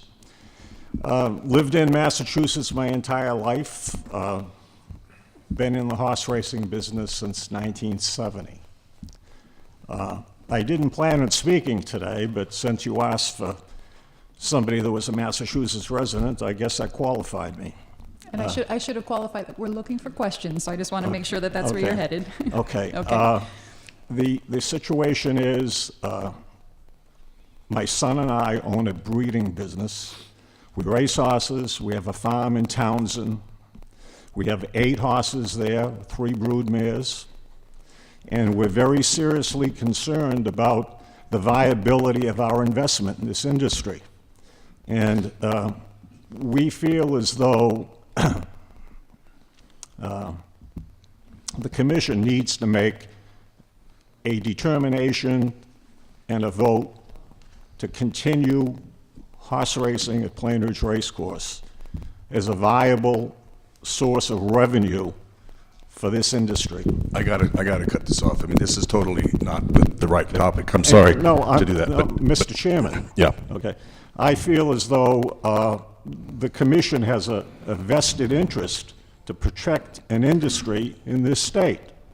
And I'm just concerned that we are headed in that direction. Okay, well, there's a time and a place for those comments. I understand where you're coming from, but this isn't the time or the place for those comments, and I don't want to in any way distort what the agenda is here with a discussion that's unfair to other folks. Well, I'm somewhat confused as to what you claim the agenda is. I think that this is a serious issue, and we're all here to find out what is our the protection of our interest in this business. Yep. You know, I've invested a tremendous amount of money, time, and energy in this industry, and which right now is in your hands. And I'm seriously concerned about what direction we're headed in. Thanks. I have a farm. I've got hundreds of thousands of dollars in time and energy invested, and I'm seriously concerned about the direction this commission is headed in protecting harness racing in this state. And I think it's a serious and legitimate concern. Okay, thank you. I appreciate it. Thank you. Okay, great. I'm going to move on to the other agenda, if I may. The clear takeaway from this meeting, I know it's in my mind, Commissioner McHugh said the same thing to me, is the sense of uncertainty about what's going on here with respect to the existing industry, the existing livelihood of a host of dedicated people to this industry. The solutions about who's going to have a license are going to be made, the decisions are going to be made in the next 6 months or so. At that point, we'll have one big data point dealt with. All of these things will be taken into consideration, as are a host of other issues being taken into consideration. What this meeting was intended to do, and it has done, I think, is to help our commissioners in particular begin to get a more thorough understanding of the range of issues that are before us once the decisions are finally made about what's going to be happening with gaming licenses, and therefore the consequences for the racing industry. And the two sets of speakers, the two panelists, it's been tremendously helpful. There is this interim period where everybody is up in the air about what they're supposed to do. It affects us. We don't know what to do with our own employees, as well as it affects you all much more. We understand that.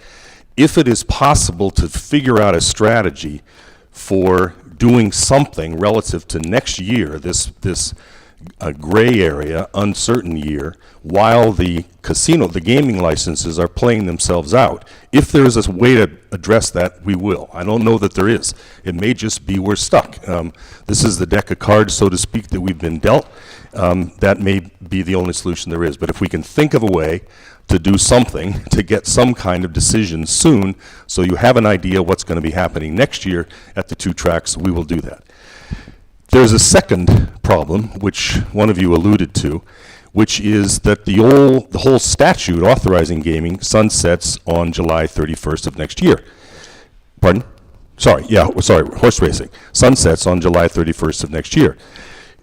I know very little about this. I've begun to learn, but as I understand it, year after year after year, this has sort of been rolled over, it's been kicked down the road. There's never been any really comprehensive rethinking of what the statutes should look like. It's just kind of been, let's renew it a year, another year, 2 years. That's clearly not the way we want to keep going. We don't want to keep kicking the can down the road. We don't want to just keep doing these year-by-year renewals. We want some kind of a thoughtful, strategic, long-term initiative, once we know what the lay of the land is, that can help bring this industry back to not only good health, but conformance with the best standards across the United States. We have the commission, with Jennifer's leadership, has already made a whole host of recommendations about changes we can make in the industry. We're talking about modernizing the statute to conform to the new business model. It was written back before there was much in the way of simulcasting. We're talking about trying to reconcile, or what we call harmonize, the racing statutes with the new gaming statute. But there's a lot more that needs to be done. other issues that we need to take a look at for the long-term status of the industry, including the takeout structure. In the light of the new economics and the Racehorse Development Fund, we need to at least review the takeout structure. We need to talk about thinking about the cash flow from simulcasting. Is that a rational cash flow pattern at this point? There's a whole host of issues that we need to think about. Our sense is, and this is just our sense at this point, is that this is just not the time for all of us to be able to sit down over the next few months and work out a macro fix to the horse racing legislation. That there's too many variables, we don't know the lay of the land, there's too much anxiety, everybody is caught up in wrestling with their own tough decisions that have to be made now. So we think that we want to put on the table the suggestion that we all get together and go to the legislature and say, we need one more renewal. We need to get one more renewal of the basic statute for one more year, so at least we know that we're not going to get sunsetted on July 31st. Then come January 10th and April, we'll make the licensing decisions, and then we will know what the lay of the land is. We can then pool our resources and really figure out what kind of real long-term fix, new racing legislation we need to file for the future. So we're going to ask you, and there may be other solutions or maybe other things on this issue, but just on the issue of what happens on July 31st, we're going to talk to you about maybe all getting together so we're all on the same side of the table and going to the legislature and just dealing with that one issue of the sunset. So we at least take away that one piece of uncertainty at this stage of the game. Did I say that approximately right? You hit it out of the ballpark, Mr. Chairman, and if I could just bring it back to a comment that Mr. Waldrop made this morning, and I heard him say, and I'm going to paraphrase him because I'm just hearing I'm hearing the message, not the words.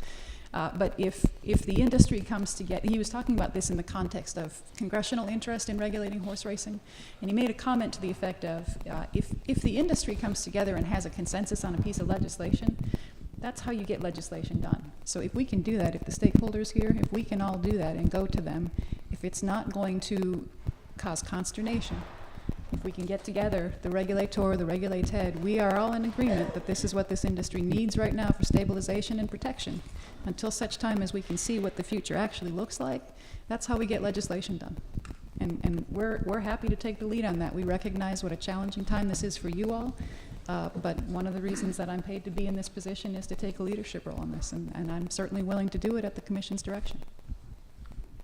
You know, and I think it's worth thinking about, and I'm just now going to violate my own principle. It's if we could get the leadership of the industry in the room, and I'm not sure that that can be done, but if we could, to think about this idea, it might be that we could put one or two other little things in there, you know.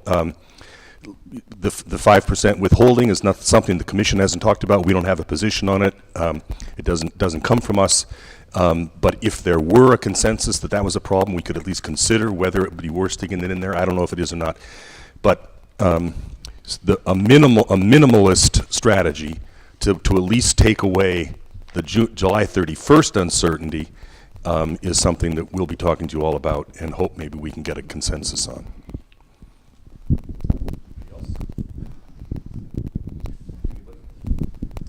Well, this is actually, this afternoon is a formal meeting of the Commission, so we'll have to adjourn and have a motion to adjourn. But before we do that, I just want to say thank you to you all. I say I can appreciate what you all, including Mr. Duggan and Graham, you know, go through. Obviously, I can't really, although I have been an entrepreneur who had a very hard time paying his bills for a long time, so I can share that experience with you. But I know how important this is to you. We have come to begin to care about the industry too. We wear a lot of hats. It's not a simple set of decisions that we have to make, but we really do appreciate, I think, beginning to be in an emotional way as well as a rational way, the way you feel about your industry and what this industry means. And one way or the other, independent of the gaming decisions, we'll be doing what we can to pitch in. So thank you all very much for coming. Thank your earlier speakers. It was terrific. It was really helpful for us. All 5 of the commissioners, I think, have sat here spellbound. And do we have a motion to adjourn? So moved. Is there a second? All in favor? Aye. The ayes have it.